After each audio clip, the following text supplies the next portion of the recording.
Misguided reasons to go to church. Number 8, to be in God's presence. I guess the religious thing begins from the first time we enter a church, that we are in God's presence feeling spurs a host of thoughts and feelings. Growing up, I remember being told to be quiet in the Lord's presence when I would go in the sanctuary on Sunday morning. I was led to believe I had to act appropriately in God's presence, so I was all hush-hush for the service. But if I happened to, during the week, to stop by for one thing or another, I could hear the folks laughing and carrying on in that very same sanctuary. It appeared to me that God was only there on Sundays. We always dressed up for church. Shirt and tie, slacks, no jeans, Sunday shoes as well. I noticed some folks were different in and around church and church events. The way they acted, the words they did not use, to name a few. One thing was for sure, I always experienced a different sense around church buildings and religious activities. One of my spiritual pet peeves has always been the shift in atmosphere when I attend a Bible study. We show up and greet everyone, chat a bit, everything's light and friendly. Then the leader calls for a time of, quote, study. Wham! For me, it was like walking into another world. Folks get quiet, shy, reserved, and serious.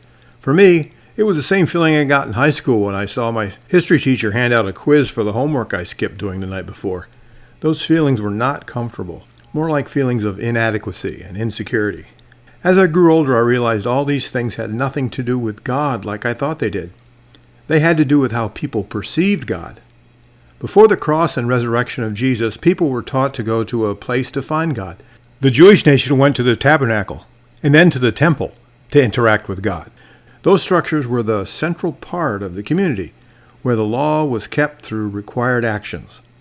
As a boy growing up, seeing other folks go to church every Sunday, it really did appear that we all were going to be in God's presence for a few hours a week, just like those folks did before Jesus rose from the dead, except they did not go weekly or even monthly. They went yearly. The reason Jesus came was to do away with temple worship.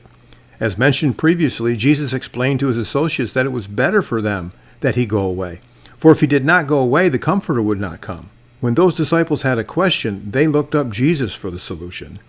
When the woman with the issue of blood needed a miracle, she looked up Jesus for her solution. When Lazarus was dead, the sisters went to Jesus for the solution. Everyone who needed Jesus had to go find him. Not so today. The Comforter has come. He indwells all believers. Today, no believer has to go looking for Jesus.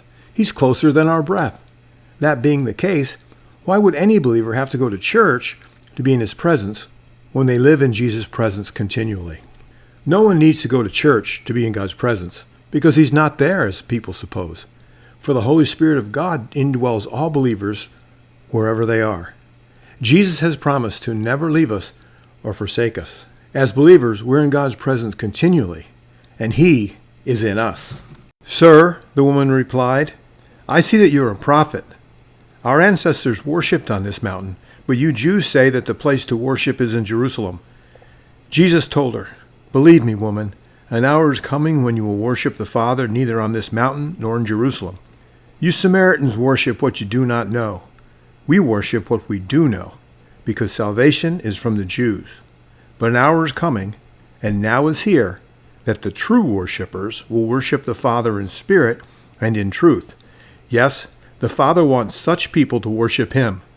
God is spirit, and those who worship him must worship in spirit and truth. John 4:19-24.